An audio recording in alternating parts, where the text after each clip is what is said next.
The bell over the door of Reyes Grocery rattled like a sleigh bell whenever Carmen Rosario slipped inside for her post-work guava soda. Most customers thought the jangle festive. Carmen, fresh from a long day crunching climate model data at Columbia, heard only the metallic fatigue of springs overdue for replacement. Still, she loved the shop's narrow aisles crammed with plantains, candy, deflated soccer balls, and half-priced greeting cards. Between blaring cumbia on the radio and the dry hum of the coolers, the bodega sounded like the entire neighborhood breathing. One Monday evening in late February, she pushed open the glass door of the drinks fridge, reached for the pink can nestled behind sweating glass, and touched nothing. The can was there, but her arm plunged elbow deep into a sudden cavity of brittle, sub-zero air. Frost prickled her wrist hairs, as if someone on the other side were exhaling winter through a straw. Carmen yanked her hand back, stumbled, and sent a row of coconut water cartons tumbling. Mr. Reyes looked up from the lottery terminal. "Todo bien, mija?"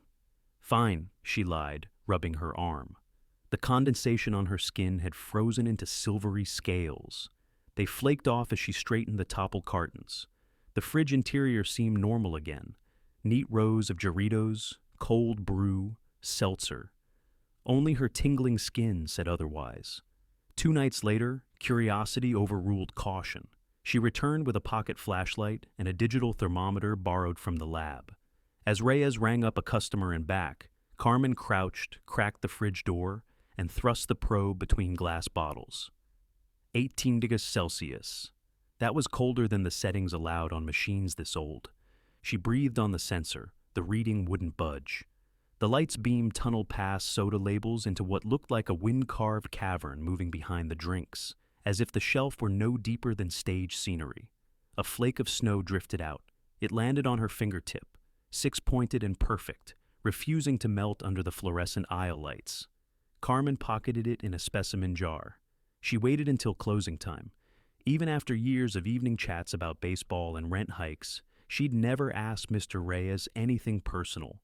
But tonight she blocked the exit. "I think," she said, "there's something wrong with your fridge." The shopkeeper's smile folded, as if he'd been waiting for the day someone noticed. He walked to the cooler, reverently wiped condensation from the glass, and spoke in a near whisper. "It's not mine. It belongs to them." "Them?" Reyes pinched the bridge of his nose. "Come tomorrow at dawn, when the compressors cycle down." At 5:40 a.m., Carmen stood on the frozen linoleum while Reyes killed the lights. The compressor whined to a halt. Suddenly the shop felt too quiet. Reyes opened the fridge, reached between cans, and slid aside a false plywood panel Carmen hadn't noticed. Behind it stretched a tunnel of azure ice ribbed like a whale's throat.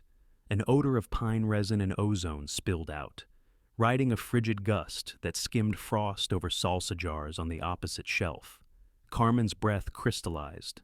"How long has this been here?" "Since before my mother took the lease." Reyes pulled thick mittens from beneath the counter. And before her, the pizzeria owner. And before that, a Dutch trading post, I'm told. The entry moves every few decades, tracking cold corners of the city like a migrant bird. He rummaged under the counter, producing a yellowed parchment wrapped in oilcloth. The handwriting looked like icicles had learned calligraphy. By these marks, the frost thanes of Niflgaard and the mortal custodians of Manhattan agree. So long as the pantry be kept below the thaw line, no giant shall set foot past the ward door, nor any mortal pilfer what is stored therein. The paper was dated 1721, signed on one side with looping quills, on the other with clawed gouges that ruptured the parchment fibers. "They call it a pantry?" Carmen asked. Reyes nodded. "To them, our world is a larder full of warm things. Cinnamon, sunlight, the beating of small hearts. The treaty keeps them nibbling at the edges instead of taking the whole roast." He gestured for her to follow. Carmen hesitated only a second before ducking into the tunnel. The fridge light fell away behind them. Her phone died from the cold. Ahead, faint blue luminescence seeped from veins of glowing mineral. After 20 paces, the tunnel opened into a cavern the size of a cathedral. Pillars of ice holding up a roof lost in darkness. Shelves carved from glacier wall housed hanging carcasses of muskox and barrels sealed with rune-stamped wax. The air smelled faintly of juniper, Snowflakes spun in steady spirals, but there was no wind. A giant stood beside a stone table, easily 12 feet tall, his beard braided with icicles. He wore armor made from overlapping scales of packed snow that somehow never melted. When he turned, his eyes were polished amber marbles with candle flames trapped inside. "Keeper Reyes." His voice was the grief of calving icebergs. "The ward door weakens." Reyes bowed. "It holds, Thane Hrafunkel." The giant's gaze slid to Carmen. "You bring a scholar." "A climate scientist," Reyes corrected. Carmen swallowed. "What kind of weakening?" Hrafunkel placed one massive hand against the wall. Frost spidered outward under his palm. "This year, meltwater seeps through seams that once slept unbroken. Your city's ambient warmth rises. Soon the fridge you tend will fail to bind the gate. When that happens, treaty or not, my kin will feel the heat and hunger for shade. They will come." Carmen hugged her elbows against the fear that wanted to shake her. "Can't you keep your side colder?" "The chill we command is ancient," Hrafunkel said, "but even the oldest ice obeys the sun, and your people have placed many suns in the air." She understood. CO2 as invisible stars warming every world below. Here, even myth felt the greenhouse effect. Hrafunkel crouched, bringing his eyes level with hers. "Find a way to hold the threshold below the thaw line by midsummer. Or knuckles like these." He tapped the glacier wall with iron-hard fingers. "We'll drum upon your rooftops." He rose, turned, and disappeared between pillars of hoarfrost. Carmen's knees finally wobbled. Back in the storefront, Reyes relatched the panel, replaced the sodas, and flipped on the lights. Dawn leaked peach stripes over Broadway. "I plan to relocate," he said quietly. "Maybe carve the entry into a restaurant walk-in somewhere in Alaska. But the rights are tricky, and I'm too old to start over." Carmen stared through the glass at her own small reflection, still fogging from residual cold. There has to be another option. That week, she commandeered a corner of the Climate Science Department's makerspace. With grant money earmarked for community outreach, she ordered high-efficiency compressor coils, solar panels, and phase-change coolant slurries. When colleagues asked, she claimed she was prototyping urban cold-chain resilience systems. True enough, if they squinted. Reyes let her install sensors inside the fridge. Data streamed to her laptop. Internal temperature, door-open events, NYC heat index forecasts. She plotted the results over historical numbers from NOAA. Even in February, the fridge flirted with 10 degrees C. By July, it would hover perilously close to 2 degrees C, the thaw line Hrafunkel mentioned. If the portal destabilized, would it shatter like glass or boil over?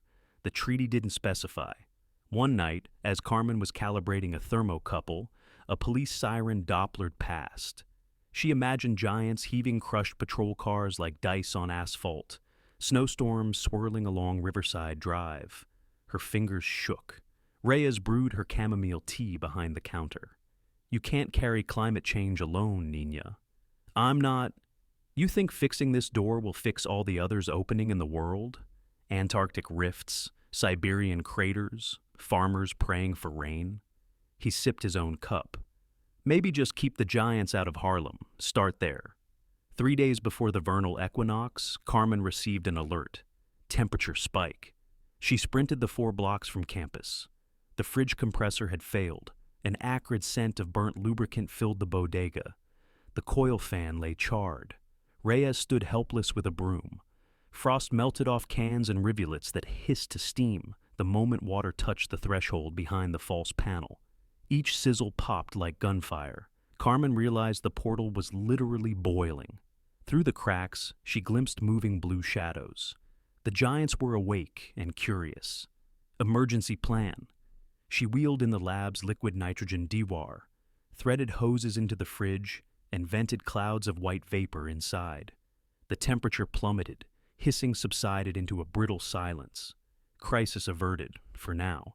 But Reyes wouldn't be able to stay closed for repairs without losing rent money, and Carmen couldn't babysit nitrogen tanks all summer. They needed a systemic fix. She chased grants, calling every environmental nonprofit that might underwrite cross-boundary refrigeration.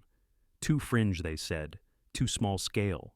Her advisor suggested publishing a paper on anomalous urban microclimates instead. Frustrated, Carmen climbed the George Washington Bridge pedestrian path one sticky April evening. Below, the Hudson glinted like spilled mercury. A west wind carried smells of asphalt and lilac. She held her phone, hesitating, then dialed an unlikely contact, her cousin Diego, junior union organizer for local 3 electrical workers. Hypothetically, she began, how fast could your guys help wire a megawatt of solar on a 5-story rooftop? Diego whistled. Hypothetically, if City Hall waives permits, a month. Why? Because if we don't, frost giants will invade. A pause. You working too hard, Prima? She explained, enough to sound like folklore, little enough to protect the secret. She painted a vision, storefronts retrofitted with community-owned solar arrays powering ultra-efficient cold storage to slash city food waste and, incidentally, prevent mythical Armageddon. It was just the sort of audacious climate jobs narrative Local 3 loved. Diego coughed. Giants aside, that sells. Let me talk to folks. By May, Reyes Grocery's roof sprouted a forest of black panels angled like book pages. Carmen installed a prototype magnetic levitation compressor, silent, low maintenance, 3 times the efficiency of the busted relic. She rewired ductwork so waste heat vented into an insulated reservoir of phase-change salt bricks that melted at night, releasing warmth into the building only when ambient temperatures dipped. In late June, she and Reyes stepped back to admire the fridge's new glass doors, etched with blue snowflake decals. Commercial aesthetic, she said. Nobody suspects we're holding back Ragnarok. A beeping text. Tunnel sensor logs showed a stable 22 degrees for 48 consecutive hours, despite outdoor heat hitting 34 degrees. Better margin than Hrafenkel required. Carmen allowed herself her first full breath in months. The very next morning, the portal opened of its own accord before the sun climbed above neighboring rooftops. Hrafenkel stooped through, shoulders brushing the frame, bringing a smell of blizzard wind. He scanned the shop. Solar-powered LEDs bounced off his armor. You have forged deeper winter in the midst of summer, he rumbled. Carmen wiped grease from her cheek. And emissions-free, too. The giant studied the ceiling where condensate pipes glimmered. Our historians predicted mortals would answer with swords. Instead, you answer with engines. Swords don't turn back temperatures, she said. But we can if we scale solutions. Hrafenkel unhooked a pouch of translucent crystals and placed them on the counter. Seed these in your coolant tanks. They hold the memory of February. When they melt, they mourn themselves, drawing in heat as grief draws in silence. He pushed the pouch toward her. A gift. Reyes raised an eyebrow. Giant magic in a bodeguito. My insurance will love that. But Carmen's mind raced with thermodynamic equations. If the crystals performed as claimed, industrial freezers worldwide could slash energy use. An ice shelf worth of emissions offset. Hrafenkel's amber eyes softened.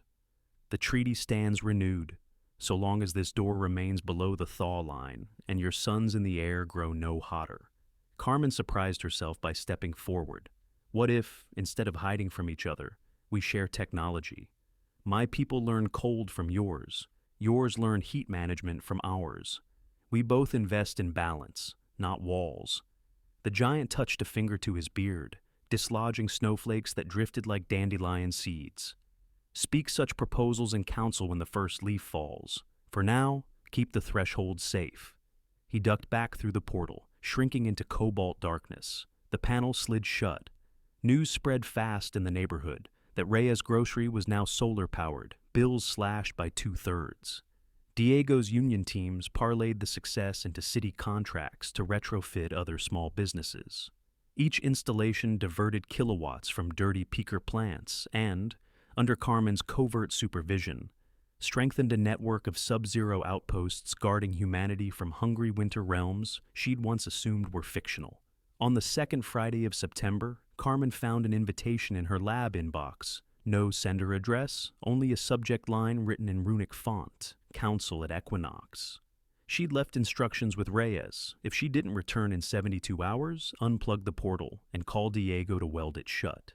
She carried with her schematics for scalable cryo-storage leveraging both giant crystal technology and human solar arrays. She carried, too, a thumb drive holding data sets that proved how fast the planet was warming. Hoping giants respected charts. The fridge opened like a wardrobe. She stepped into cold so profound it rang her teeth.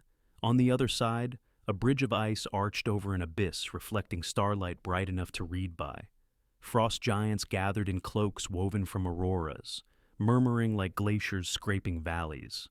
Hrafenkel waited, hand extended to steady her. She was the only mortal there. Carmen inhaled the air of myth and science braided together and began her presentation. Months later, snow fell in Manhattan on a day every weather model insisted would be clear. Fat flakes, fragrant with pine, blanketed the solar panels, but melted nowhere else. Children danced among them until Reyes shooed them away, laughing. In her apartment, Carmen monitored new temperature telemetry from Bodega portals now cataloged, quietly, across 5 boroughs. All readings sat well below the thaw line. Outside, the flakes turned to water in the gutters, as if they understood boundaries. She filed one final report before bed. Energy offset projections, promising. Treaty status, stable. Giant human cooperation, early stages, trajectory, positive. Before closing her laptop, she added a note not meant for peer review. When worlds touch, the climate of each depends on the care of both. Our thermostat is communal. She powered down, walked to the window, and watched the city breathe under a brief borrowed winter that didn't try to stay. Tonight the giants would feast on preserved reindeer in their pantry. Tomorrow morning, the bodegueros of New York would stock shelves under humming fridges made cleaner by impossible crystals. And somewhere between those realities, a treaty no longer hung by melting threads, but by cords of sunlight, woven strong enough, she hoped, to last the next warming dawn.